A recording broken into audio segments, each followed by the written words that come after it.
how you can fix your YouTube from lagging.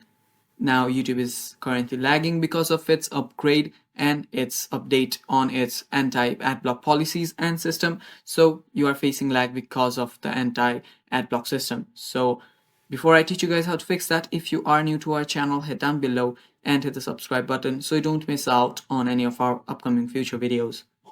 Now let us begin. So the first step you'll want to do is just open up your YouTube, make sure that it's still lagging and you're facing problem. And if you are facing problem, what you'll need to do is tap on this extension button right here. Tap on extension, go to manage extension. Now, let's say if you have an ad block, you will need to remove it. Now, let's say this is an ad blocker, just tap on remove and confirm the remove, and you'll just need to remove the ad blocker and your problem will get fixed.